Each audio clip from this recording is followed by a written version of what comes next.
Most people don't pick a dog, they pick a fantasy. Then the fantasy starts screaming, dragging, shedding, ignoring commands, destroying the vibe, and making everybody in the house ask the same question. Why do we think this was a good idea? That's the trap. People fall in love with the whole idea of the breed and barely think about what living with that dog is actually like once the cute first impression wears off. So here are 9 dog breeds people get for all the wrong reasons. And to be fair, they're great dogs. They're just a lot less great when you wanted the fantasy instead of the real thing. Number 1. The Beagle.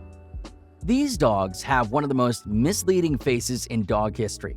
Beagles look like they were designed in a lab to make families say, "Aw, that one feels safe." Soft eyes, floppy ears, a friendly expression, compact size. The whole package screams wholesome little companion. And to be fair, Beagles usually are cheerful, lovable dogs. The problem is that people look at the sweet face and completely forget what is running the operation behind it, a nose with its own agenda. That's where the fantasy breaks, because a Beagle is not the kind of dog that wakes up asking how to be more obedient today. It is a scent hound. If the nose catches something interesting, your priorities can drop to about 4th place. Suddenly, the dog that looked like a children's book character is moving through life like a detective with zero respect for your timeline. A Beagle makes a lot more sense when you actually enjoy that kind of dog. The curiosity, the enthusiasm, the nose-first way of existing. That said, if you need crisp, robotic obedience, wrong breed. Number 2. The Husky. A husky is what happens when someone sees a wolf-looking supermodel on the snow and forgets that, eventually, it has to live in their actual house. This breed gets chosen for the trailer, not the full movie. The icy eyes, the dramatic face, the whole majestic wild spirit thing. Many potential owners picture scenic hikes, cool photos, maybe a little noble independence. What they don't picture is the daily soundtrack, the arguing, and the infamous selective hearing. Believe it or not, a husky doesn't just sit quiet in the corner looking legendary. They have opinions, volume, energy, and a talent for making simple tasks feel weirdly complicated. That's why "it looks cool" is such a bad reason. Looks wear off fast when the dog is yelling at you because it's bored, understimulated, or simply in the mood to file a complaint. A husky makes sense if you genuinely enjoy living with a loud, stubborn, theatrical maniac and find that fun instead of exhausting. So if you want the look, get a poster.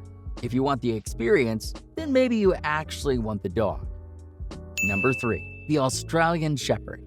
Blue eyes have launched a shocking number of bad decisions.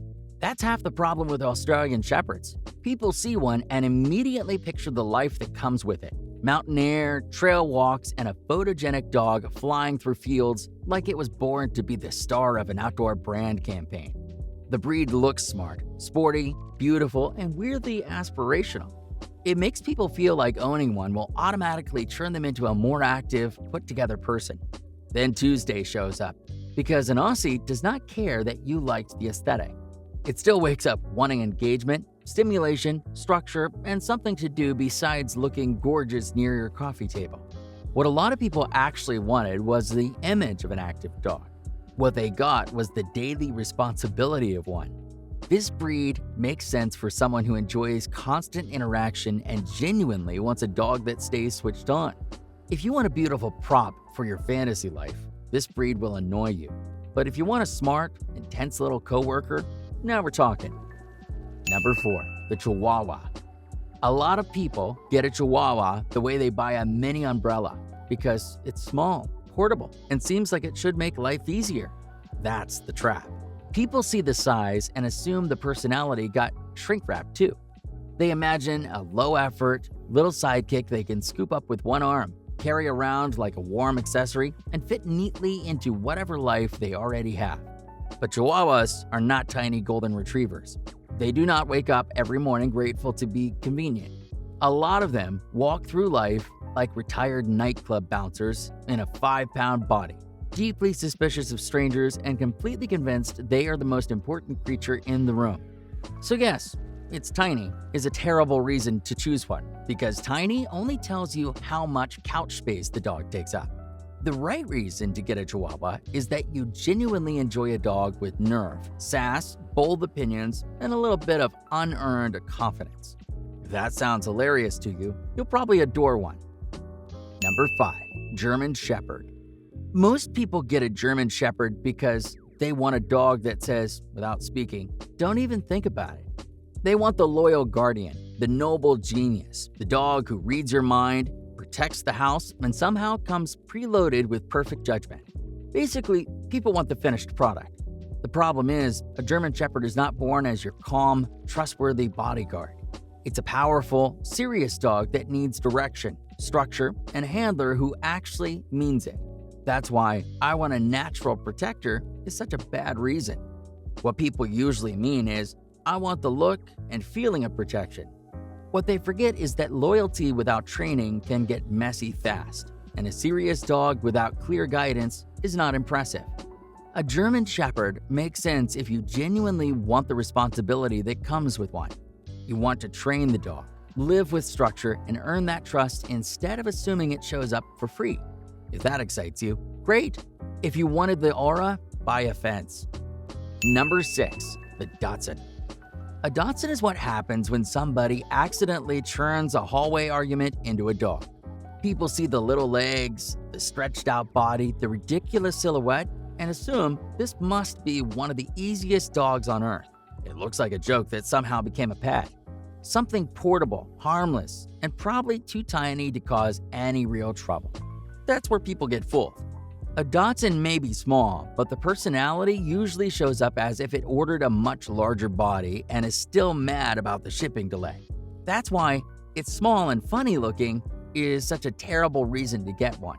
In fact, a lot of Dachshunds are bold, stubborn, loud, noisy, and completely convinced their judgment outranks yours. But if you want a tiny dog with a huge sense of self, a Dachshund can be hilarious and loads of fun. If you want it easy, this is where easy grows teeth. Number 7. The Border Collie. For many, hearing one of the smartest somehow translates into one of the easiest. That's not how this works. What they picture is a dog that learns fast, listens beautifully, and makes them feel like a better owner than they really are. A dog so intelligent it practically trains itself. Sorry to burst your bubble, but Border Collie intelligence is not the convenient kind. It's the intense kind. The kind that notices everything, gets bored fast, and doesn't enjoy sitting around pretending your lifestyle is more interesting than it is. That's why choosing one just because it's smart is such a bad reason. Smart doesn't mean simple, low maintenance, or quietly adaptable to whatever lazy plan you had for the day. Usually, it means the opposite. You now live with a brain that expects to be used. A Border Collie makes sense only if you actually want it. However, if you just wanted an easy genius, good luck. Number 8. The Belgian Malinois. These dogs have been catastrophically overmarketed by cool footage. People see one flying over walls, locking in on command, looking like it drinks black coffee and pays taxes, and immediately think, that's the dog. Not because it fits their life, because it looks insane in the best way. Sharp, fearless, elite, all business. Basically, the action movie version of dog ownership. And that is exactly why so many people get this breed for the wrong reason. Because what they actually want is the image, the aura, the feeling of owning a dog that looks like it could join a tactical unit by Thursday. But here's the reality. A Malinois is not a vibe. This breed makes sense for the kind of person who genuinely enjoys structure, repetition, training, and a dog that needs real daily engagement. However, if you just wanted to look cool holding the leash, this dog is fully capable of making you look stupid. Number 9. The French Bulldog. A lot of people get a French Bulldog for the same reason they buy a really expensive chair that looks amazing online. It's stylish, compact, adorable, and seems like it should fit neatly into modern life without causing too much trouble. That's the fantasy. The dog version of small, cute, and easy. And that's exactly why people get burned. Frenchies are one of those breeds that make people stop thinking clearly. Once a dog becomes trendy enough, people start treating popularity like proof. They assume that if this many people want one, it must be simple. It must be manageable. It must be a safe choice. But popular and low maintenance are not the same thing, and a cute face can hide a lot of reality. The right reason to get a French Bulldog is that you love the weird little comedian underneath all that packaging, not the trend or the aesthetic. You love the actual dog, the clingy, goofy, stubborn little character, and you understand the trade-offs before bringing one home. Hey, if you enjoyed this, you'll probably love this video here. And if you hit subscribe, I'll donate a meal to a rescue dog on your behalf.